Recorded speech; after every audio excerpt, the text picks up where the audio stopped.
Good morning, President. Today, we'll be presenting about the road to anti-corruption that Myanmar can adopt. Corruption is a major obstruction to political, economic, and social development in both rich and poor countries. It presents a collective problem for states, especially when the population feels left out of the country's development. Corruption cases have disposed ruling parties in countries such as Brazil, Italy, and Indonesia. For poorer countries such as Myanmar, corruption has an even deeper impact. According to Transparency International's Corruption Perceptions Index in 2012, Myanmar ranks 172 out of 176 countries. Corruption will not only derail Myanmar from its current development, but also deplete resources required to raise the people and children of Myanmar out of poverty and towards a better standard of living. In this presentation, we will look at the cause and consequences of corruption, as well as tools that have been implemented by other countries to reduce opportunities for corruption and enhance the ability of people and organizations to combat it. On the political front, corruption is due to weaknesses in the legal, bureaucratic, and institutional systems. Inconsistent and incomplete laws and discriminatory enforcement means that corruption cases can go unpunished. Bureaucratic systems with excessive red tapes, together with lack of accountability and low salary of officials, increases the chances that public officials will be offered bribes by people seeking for shortcuts.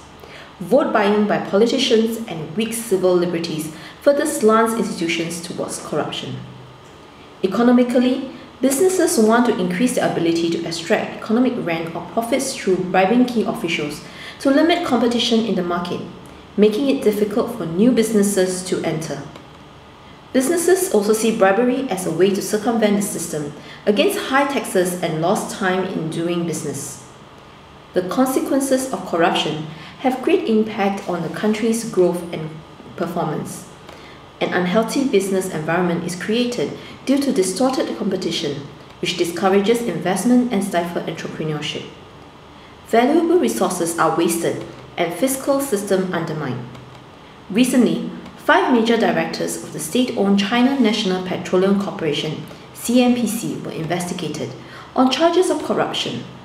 Most Chinese people view CNPC as a monopoly has controlled the increasing prices of petroleum. They have also received large amounts of subsidy from the government that could have been used for social development, such as healthcare and education. We can also see the political effect of corruption in China.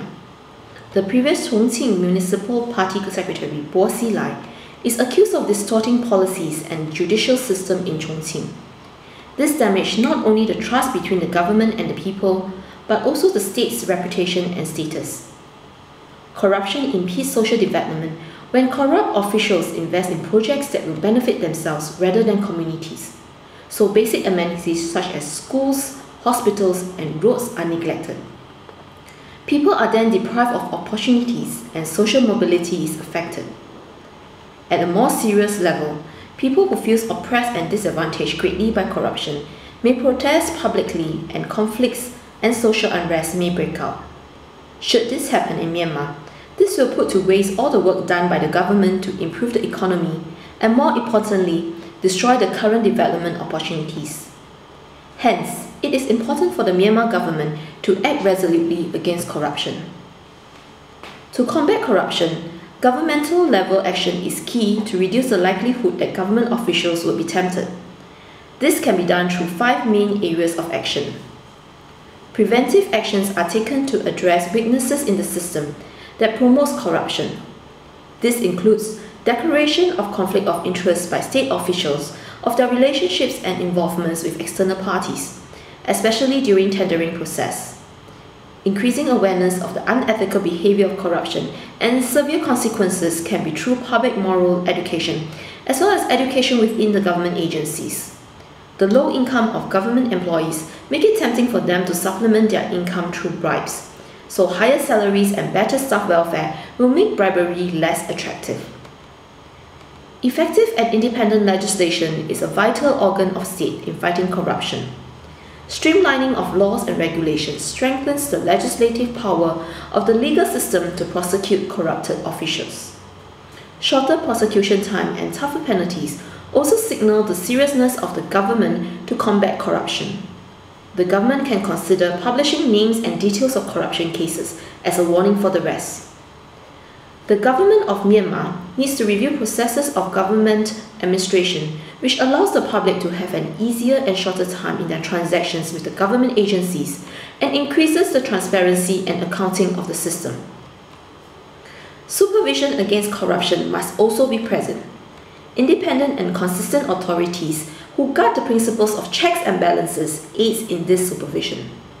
Examples include Independent Commission Against Corruption in Hong Kong and Singapore's Auditor General's Office, which audits and identifies the areas of weaknesses in the public sector impartially. Media freedom should also be granted as they act as watchdogs against corruption. As the saying goes, power corrupts, and unfortunately, experiences have shown that top government officials are the most susceptible to corruption.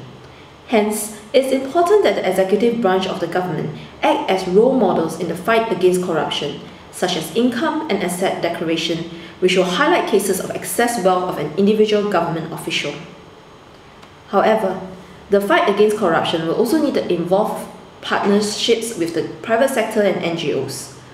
Companies are starting to recognize the high monetary cost of corruption and damage to their image that they have started to take voluntary steps to combat corruption from within. Similar to government initiatives to implement preventive actions, companies do so through standards and codes of conduct and ethics, with education and independent compliance investigation parties. This strengthens employees' awareness of the anti-corruption stance of the company. Many businesses engage in corruption to feed into the business culture of the country they do business in. Companies will have to decide whether they will opt for the illegal short way or the legal long way. Some companies have accepted that a longer time is required to process certain government approvals, or even reward their employees when they lose a bid due to bribery by competitors. The use of information technology has also helped companies to conduct businesses through e-platforms with clearer records. There is a trend for companies working together and engaging civil societies such as NGOs to fight against corruption and have a more level playing field for all. Organizations such as Transparency International has been publishing Corruption Perception Index to increase public awareness. Other NGOs have also worked similarly to educate the people to demand accountability from their leaders through their right of information. NGOs also combat corruption by collecting and releasing information of corruption cases. Fair Play Alliance has built a database of corruption cases, and they work with media groups and bloggers to feed public debate, forcing governments to respond and disclosures by companies on their financial reports. Founded by a group of CEOs in 2004, the Partnering Against Corruption Initiative, PACI, is a global platform initiated under the World Economic Forum, allowing companies and business leaders to maximize their collective impact in the fight against corruption. PACI has been increasing efforts to foster high-level dialogue between business and governments. As such, there's much that can be done to combat corruption. It's important that Myanmar fight corruption and move towards a state where corruption will not cripple the government, politics, business, civil society, and the daily lives of people. The people and children of Myanmar will then be able to enjoy a brighter future and not see the same scene in this video 10 years down the road.